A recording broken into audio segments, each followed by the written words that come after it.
hojjettoonni waldaa aksiyoonaa palpii fi waraqaa Itoophiyaa biqiltuu ashaaraa magariisaa dhaaban. Hojjettoonni kunneen sagantaa kana kan gaggeessan mooraa warshaa dhaabbatichaa magaalaa Adaamaa aanaa Wanjiitti argamu keessatti. Hojii gaggeessaan waldaa aksiyoonaa palpii fi waraqaa Itoophiyaa obbo Baay'isaa Tamasgeen waldichi hojjettoota isaa darbee wabii nyaataa hawaasa aanichaa mirkaneessuuf kaayyeeffatee hojjetaa jira jedhan. Dhaabbanni kun dhaabbata mindaallee kafaluu hin dandeenyedha duraanii. Hojjetaan keessaa yaa'ee ture. Har'a garuu hojjetaan amma as barbaada. Qallamni rakkoo ture mindaa kafaluu qofa osoo hin taane waan nyaatu mooton nyaatinaan olutu baay'ata. Har'a firaafireen as keessa jiru nyaata. Ijoollee isaaniif raatata. Hojjettoota mootummaa qofaaf osoo hin taane kanan siniidhaan barbaadu. Hawaasa magaalaatiif bu'aa buusee jira. Goommanni ni jira, qaaraan ni jira siniin jedheera. Asumatti maatiin ni jira jennee jira.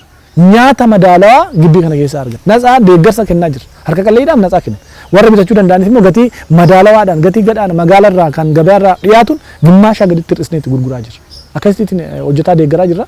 Mindaa qofa miti jechuudha. Dinagdeen itti argannu amma dhaabbata bittinnaaf qophaa'e inni akka lubbuu horatu taasisee jira jechuudha. Hojiileen waggoota darban hojjetamaa turanis bu'aa qabatamaan mul'isaa jiraachuu siman. Kan dhaabnee irraa gurguraa jirru kana booru warra har'a dhaabnu irraatis gurguruu akka dandeenyu barnoota jechuudha. Irraa baratee jira. Kanaaf ofiisaa kunuunsaa jira waan ta'eef kunuunsi kun akka itti fufu dhaamsan qaba. Kanarraatis faayidaan akka jiraatu dhamdhamatan waan ta'eef kun akka itti fufu ergaa dabarsuun barbaada. Hawaasa naannootiif dhaabbanni kun kan keessan. Dhaabbanni kun dhaabbata hawaasa kanaati. Dhaabbata mootummaati. Dhaabbata uummataati. Qofaatti miti, daseetii miti. Kanaa walitti dhufeenya qabna. Walitti dhufeenyi kun akka cimuuf waliin kan dhaabnu jechaan waliin haa dhaabnu jechaan dhaamsa dabarsa.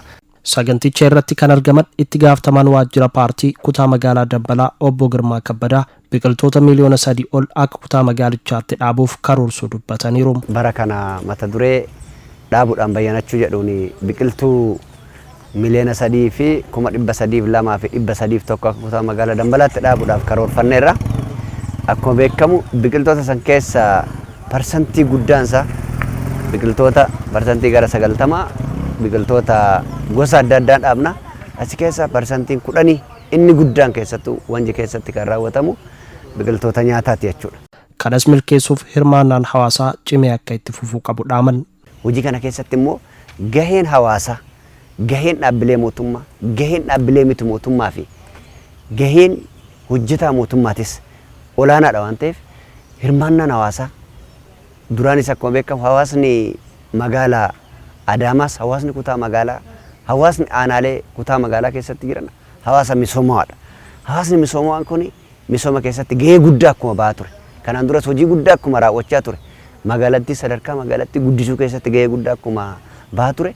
Karoora kana milkeessuu keessatti illee dhaabbii kana milkeessuufis itti fufiinsaan kunuunsuufis gahee guddaa akka bahan kan jedhu ergaa dabarsuun barbaada.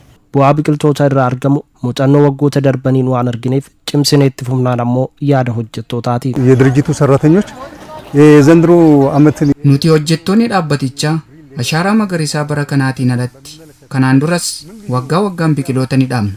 Kan bara kana ammoo adda kan taasisu biqiltuu nyaataaf oolu dhaabaa jirra. ቀደም ሲል ይሄ ምድረ በዳ ጫካ ነበረ። Kanaan dura bakki kun bosona qofaan kan uwwifame ture. Har'a immoo kun jijjiiramee biqiltoonni nyaataa garaagaraa dhaabamuun hojjetaan gatii salphaan akka irraa fayyadamu taasiseera. Kanaaf biqiltuu dhaabuun murteessaadha.